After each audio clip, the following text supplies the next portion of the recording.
नमस्कार,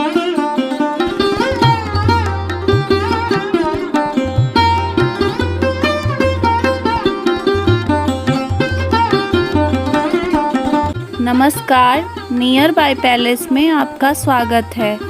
इस चैनल के माध्यम से आप अपने आसपास की धार्मिक, ऐतिहासिक और लोकप्रिय स्थानों को नियमित रूप से देखते हैं और उसके बारे में जानने की कोशिश करते हैं।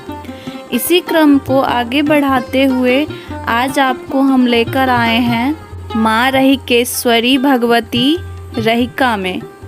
यह स्थल बिहार राज्य के मधुबनी जिले के अंतर्गत रहिका में स्थित है। यह स्थल मधुबनी से 8 किलोमीटर दूर बेनीपट्टी मार्ग में है। सामने माँ रहिकेश्वरी भगवती की मंदिर दिखाई दे रही है। हम मंदिर में प्रवेश करने की कोशिश करते हैं। हिंदू धर्म में माता रानी का देवियों में सर्वोच्च स्थान है। उन्हें अम्बे, जगदम्बे, शेरावाली, पहारावाली आदि नामों से पुकारा जाता है। नवरात्रि के दिनों में यहाँ बड़े ही धूमधाम से नवरात्रि का आयोजन किया जाता है। इसमें माता रानी के 9 रूपों का पूजा किया जाता है। दुर्गा जी के पहले स्वरूप शैलपुत्री के नाम से जानी जाती है। ये नव दुर्गाओं में प्रथम दुर्गा हैं। पर्वतराज हिमालय के घर पुत्री रूप में उत्पन्न होने के कारण इनका नाम शैलपुत्री पड़ा। नवरात्र पूजन में प्रथम दिवस इन्हीं की पूजा और उपासना की जाती है। इनका वाहन वृषभ है, इसलिए यह देवी वृषारूढ़ा के नाम से भी जानी जाती है। इस देवी ने दाएं हाथ में त्रिशूल धारण कर रखा है और बाएं हाथ में कमल सुशोभित है। यही सती के नाम से भी जानी जाती हैं। नवरात्र पर्व के दूसरे दिन माँ ब्रह्मचारिणी की पूजा अर्चना की जाती है। ब्रह्म का अर्थ है तपस्या और चारिणी यानी आचरण करने वाली। इस प्रकार ब्रह्मचारिणी का अर्थ हुआ तप का आचरण करने वाली। भगवान शंकर को पति रूप में प्राप्त करने के लिए घोर तपस्या की थी। इस कठिन तपस्या के कारण इस देवी को तपस्चारिणी अर्थात ब्रह्मचारिणी नाम से अभिहित किया गया। माँ दुर्गा जी की तीसरी शक्ति का नाम चंद्रघंटा है। नवरात्रि उपासना में तीसरे दिन की पूजा का अत्यधिक महत्व है। देवी का यह स्वरूप परम शांतिदायक और कल्याणकारी माना गया है। इस देवी के मस्तक पर घंटे के आकार का आधा चंद्र है, इसलिए इस देवी को चंद्रघंटा कहा गया है। उनके शरीर का रंग सोने के समान बहुत चमकीला है।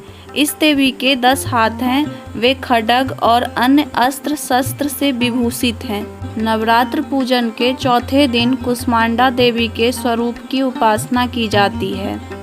अपनी मंद हल्की हंसी के द्वारा अंड यानी ब्रह्मांड को उत्पन्न करने के कारण इस देवी को कुष्मांडा नाम से अभिहित किया गया है। जब सृष्टि नहीं थी, चारों तरफ अंधकार ही अंधकार था, तब इसी देवी ने अपने इसत हास्य से ब्रह्मांड की रचना की थी। इसलिए इसे सृष्टि की आदि स्वरूपा या आदि शक्ति कहा गया है। नवरात्रि का 5वां दिन स्कंद माता की उपासना का दिन होता है। मोक्ष के द्वार खोलने वाली माता परम सुखदायी हैं। माँ अपने भक्तों की समस्त इच्छाओं की पूर्ति करती हैं। स्कंद कुमार कार्तिकेय की माता के कारण इन्हें स्कंद माता नाम से अभिहित किया गया है। इनके विग्रह में भगवान स्कंद बाल स्वरूप में इनकी गोद में विराजित हैं। नवरात्रि में छठे दिन माँ कात्यायनी की पूजा की जाती है। इनकी उपासना और आराधना से भक्तों को बड़ी सहजता से अर्थ, धर्म, काम और मोक्ष चारों फलों की प्राप्ति होती है। उसके रोग, शोक, संताप और भय नष्ट हो जाते हैं। जन्मों के समस्त पाप भी नष्ट हो जाते हैं। कात्य गोत्र में विश्व प्रसिद्ध महर्षि कात्यायन ने भगवती पराम्बा की उपासना की, कठिन तपस्या की। उनकी इच्छा थी कि उन्हें पुत्री प्राप्त हो। माँ भगवती ने उनके घर पुत्री के रूप में जन्म लिया, इसलिए यह देवी कात्यायनी कहलाई। माँ दुर्गा जी की 7वीं शक्ति कालरात्रि के नाम से जानी जाती है। कहा जाता है कि कालरात्रि की उपासना करने से ब्रह्मांड की सारी सिद्धियों के दरवाजे खुलने लगते हैं और तमाम असुरी शक्तियाँ उनके नाम के उच्चारण से ही भयभीत होकर दूर भागने लगती है। माँ दुर्गा जी की 8वीं शक्ति का नाम महागौरी है। पति रूप में शिव को प्राप्त करने के लिए महागौरी ने कठोर तपस्या की थी। इसी कारण से इनका शरीर काला पड़ गया, परंतु तपस्या से प्रसन्न होकर भगवान शिव ने इनके शरीर को गंगा के पवित्र जल से धोकर कांतिमय बना दिया। उनका रूप गौड़ वर्ण का हो गया, इसलिए यह महागौरी कहलाई। माँ दुर्गा की 9वीं शक्ति का नाम सिद्धिदात्री है। ये सभी प्रकार की सिद्धियों को देने वाली है। माना जाता है कि इनकी पूजा करने से बाकी देवियों की उपासना भी स्वयं हो जाती है।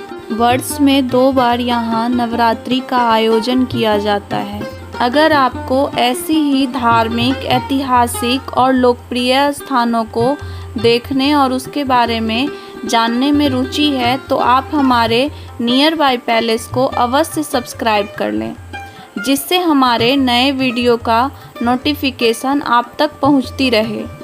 अब इस वीडियो को हम यहीं पर समाप्त करते हैं और आपसे बहुत जल्द मिलते हैं किसी और नियर बाय पैलेस के साथ। तब तक के लिए जय हिंद, जय भारत।